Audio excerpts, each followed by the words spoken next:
I'm gonna try and keep this short because my voice isn't that great, but there's something in me that needs to be said, something that, and some people that are attached to this message that I have yet to know. I have yet to understand the reason why I even have to say these things, but at the end of the day, it's not really for me. It happened to me, but it's not for me. 2010, my mother had me realize that I was a prophetic dreamer. 2012, 2013, I was clinically diagnosed with depression. I was put on medication. It stopped my dreaming. 2014, I got the urge to want to move from here. I wanted to go to the UK. I wanted to actually go to Canada, and I decided to go to the UK instead. And God still looked up for me. 2016, I got pregnant. My spirit did not sit right with me to be on medication while pregnant with my son, knowing that I could be passed to his bloodstream. So I decided to come off of it. My mental health was at stake. I knew. But it was a sacrifice that I was willing to take. 2017, I had my son. His name means a promise by God. My mental health was getting worse. My spirit objected to wanting to go on medication, although I should be on some. 2017, I moved back from the UK to be met with a hurricane that I thought would have wiped all of us out in the Turks and Caicos. But instead I lived, my mother lived, my family lived, everyone lived, except for the few unfortunate deaths that came after. 2019, early 2019, I told my mother that I had a dream. The dream started to come back, by the way. I told my mother that there was a dream that I had. There was a flood that surrounded the entire world. But somehow, I just knew that myself and the people around me were safe. But I knew a lot of people were going to die. And this concerned me. This wasn't the first time that I saw deaths, by the way. This is the first time that I was actually truly scared. My mother said, go and take it to God. Early in 2019, that's when my mother got sick with cancer. Mid-2019, she passed away. My world, my life, my foundation, the person who guided me to any and everything left me. Although I prayed, and I prayed against it. And I felt like God let me down. I hated God. I want nothing to do with him. I didn't want anyone to come to me and tell me how they had a mother. I don't want to hear no one talk about going lean on God, because I tried to, and he let me down in the worst way possible. And as much as I had let go of him, he didn't let go of me. Because by the end of 2019, I had another dream that showed me and helped me understand the reason why he had to take her away. And I was fine with it after. 2020, early 2020, was when there's something bad. A lot of people dying, the flood, COVID happened. A lot of people died, but I felt at peace. Who feels at peace going through a pandemic? I had no job. I had a son to take care of. I had bills to pay. I lived in my own house. But I was at peace. I was so confident in my God, protecting me and my family and carrying me through, and knowing and letting me know and showing me a way out of the entire thing, giving me further instructions. I had that much confidence in God. But then the depression came back, and depression came back full force. The weight of unhealed childhood trauma, the weight of being molested at a very early age, the weight of being raped, the weight of being abused mentally, verbally, emotionally, physically. It was too much. My mother died. It was too much. I had no one. I felt alone. At least that's what I told myself, right? I had friends around me who didn't even know what was going on with me. And as much as I was asking them for help, they could not help me because they did not know how to help me, because they were not the person to help me. Because there's only one thing and one person I need to go to, and I was refusing to actually take the things that a therapy had taught me, which is bringing it up, which I did in therapy. But when I brought it up, I never did anything with it. And so it played on my heart. It played on my mind. And it eventually made me into a glass house. My entire mental state became a glass house. And it took one person to throw a stone at me for that entire thing to break. And that night, the thing is, with your mental health and you going through things, you never think that you'll be pushed that far. You always think you got it. Whether you're going to therapy or not, you think that you got it, but you don't have it. And that night, I would always remember it, because although it brought me heartache before, it brings me peace and gladness.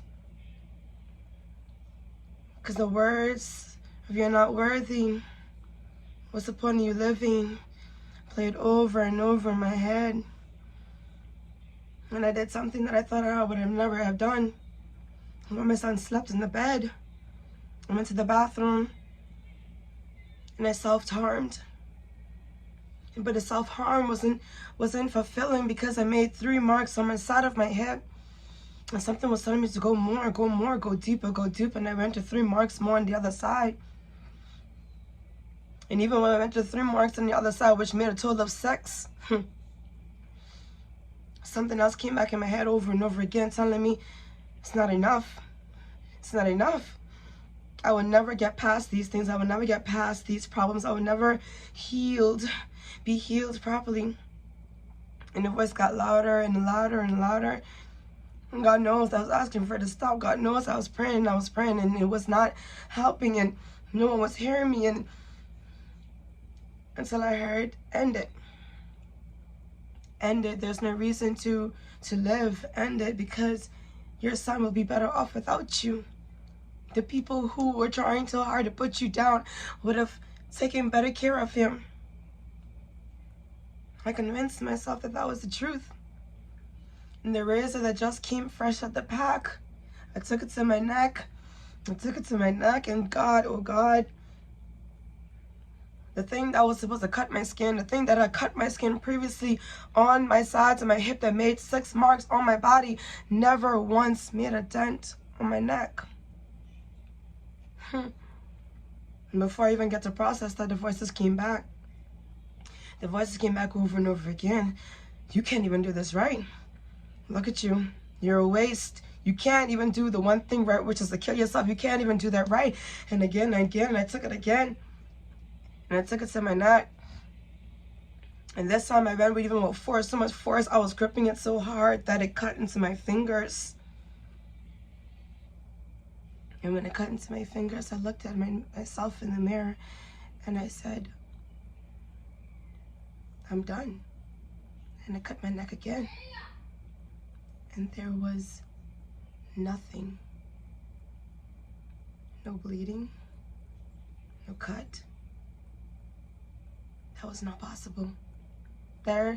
Science can't explain that. Science can't debunk that.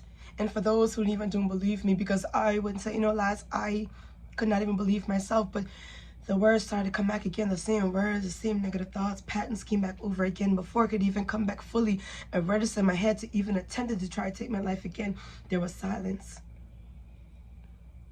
Deafening silence. And then a voice spoke that was so loud that it felt like it shook my entire apartment. And I heard, "It is not your time." I dropped the razor and I went to the tub. I went to my shower, and I cried like a newborn baby. I cried and I told God that whatever it is that I'm doing in my life isn't working. The way that I'm structuring my life isn't working. My plans that I have for me isn't working. It didn't matter how much I tried. It didn't matter how much ways, different doors I go into. It wasn't working because I'm back at the same spot over and over again. The same thoughts, the same feelings, and I was done with it. And then I gave my life to him. For my ways aren't my ways. For I want your ways to be mine. I want your thoughts to be mine. And to use me as a vessel to do what you need to do in this earth. Because I am not the author of my life. I'm not, and neither is anyone else, the author of my life. The thing is, therapy worked. Therapy did what it was supposed to do. And that's going deep within myself to bring things up so that I could give it to God. But that's the thing I never did. I held on to it too tight. So when God asked me to give it all to him, your girl gave it all to him. The thing is, I wanted to tell this story many times. To anyone who's suffering with depression, anxiety, I've been there. To anyone who thought that they were less of themselves because they were raped and molested and treated less, I've been there. To feeling like I had to be a certain way so that people respect me, I've been there. And now I'm to the point where I ignore people because they're no longer good for my health, for my spiritual health. I don't go out certain places anymore because I don't know what attachment is on that place, because I cannot have it interfere with whatever God is doing within me. And since then, 2023, baby girl, baby boy, I've not only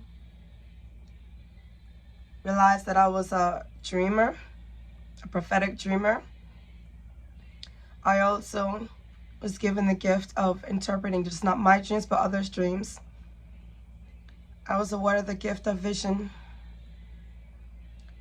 the gift of knowing, but somehow not even understanding how I know certain things. Like, I've seen the inside of buildings before I even got there.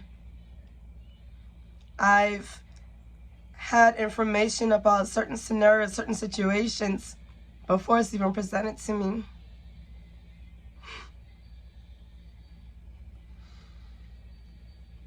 I realized also that my dreams were a conversation, a continuous conversation between God. It was a direct connect to him.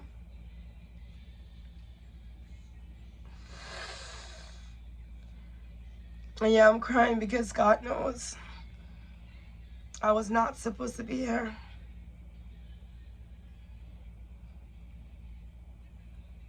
I suddenly walked around with things too heavy, acting as if I got it. Putting myself in positions because it made me felt good. And it was all just temporary. So even with a hoarse voice, I refuse to let it stop me. Because when I say that something in me was moving so deep that I had to go and put this message out there, whether it's for one person, whether it's for someone for the now, for the very present, whether it's for someone 2 months from now, God can heal you from literally anything. And no, I'm not on medication, but that's just not to say that everyone don't have to be on medication, that everyone has to come off medication, because that's what I'm not saying. But I know for me, I was never meant to be on medication because depression was never there to begin with. Because I had to realize through everything that there was something much deeper, much bigger than me at play. And the devil knew that. And he was trying his hardest to stop whatever it is that God had for me. So depression came at play. People throwing stones when I was a glass house became at play. Everything bad that happened in my life, God had control of it the entire time. And although he could have saved me from a lot of those things, just like how he saved me from dying that night, because let's be honest, I did commit suicide because I died within the flesh. The old me had died and the new me had been birthed.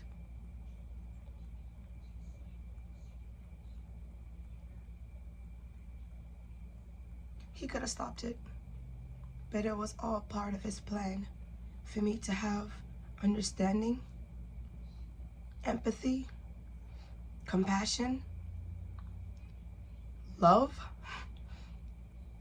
And I mean love for everyone, because if you know me in my past, even I am surprised at the words that's coming out of my mouth right now, because I would have never thought that I would be here today saying that, yeah, God has definitely sent Jesus Christ on this very earth to die for our sins.